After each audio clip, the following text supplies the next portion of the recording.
Greetings from Boston. I hope everyone is doing well. The Serbinator Novak Djokovic has edged out the great Rafael Nadal in a 5-set epic in the Wimbledon semifinal this morning. Final score 6-4, 3-6, 7-6, 3-6, and 10-8 in the decider. Thankfully, this match didn't go as long in the decider as the match between Anderson and Isner yesterday, but it was a very exciting match. I want to give you 3 takeaways from the Nadal versus Djokovic match today, and then give you a preview of the final between Anderson and Djokovic. So subscribe to the channel, give the video a thumbs up. This is Tennis Talk Daily.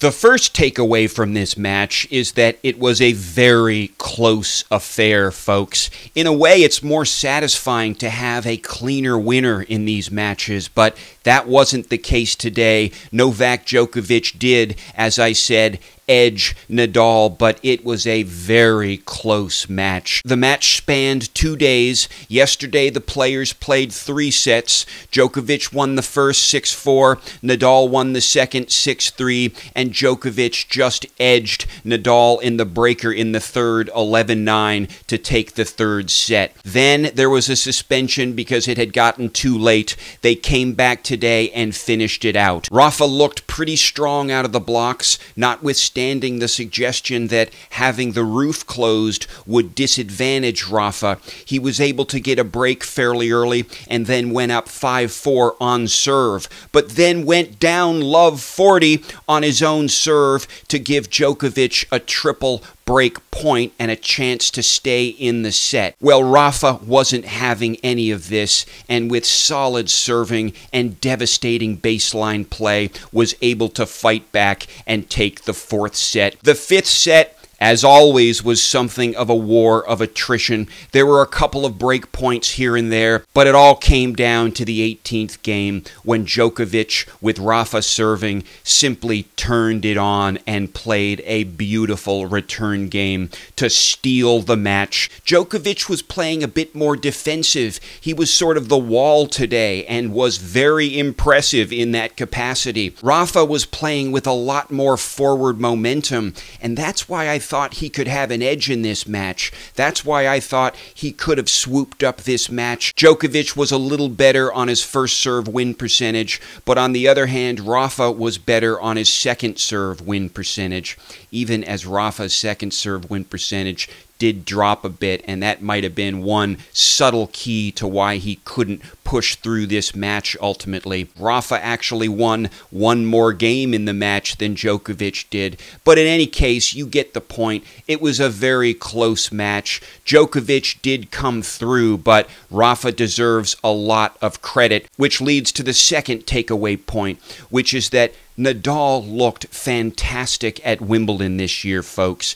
It was just a question of who was a bit hungrier here in the end with Djokovic, but I think Nadal made a very impressive showing this year at the All England Club, and I think he has a very solid chance to complete another Channel Slam in his career. The final takeaway point is that Djokovic is into his 5th Wimbledon final, and he ties Nadal in that respect. Nadal has been to 5 Wimbledon finals as well. Only a few other men have been to more Wimbledon finals in the Open era. So Djokovic has a very good win percentage in the finals that he's been to. He's been to 4 finals so far, and he's won 3 of them. His opponent, Kevin Anderson, as demonstrated in his last 2 matches, brings both big hitting and enormous stamina. Djokovic has beaten Anderson the last 5 times they've played, including an epic 5-setter at Wimbledon in 2016 in the 4th round,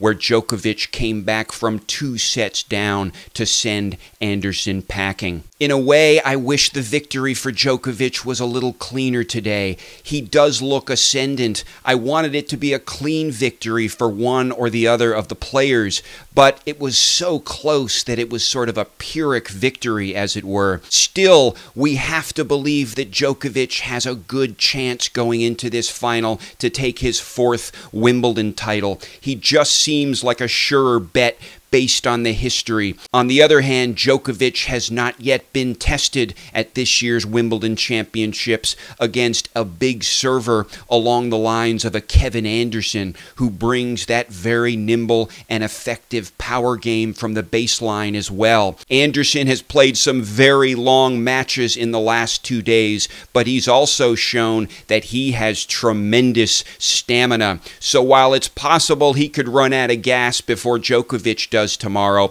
I wouldn't count on it, and I would advise Novak Djokovic not to count on it. That will be a great match in any case, and I will be back to give you an analysis of that match. But for now, I hope everyone is well. Signing off from Boston. Bye.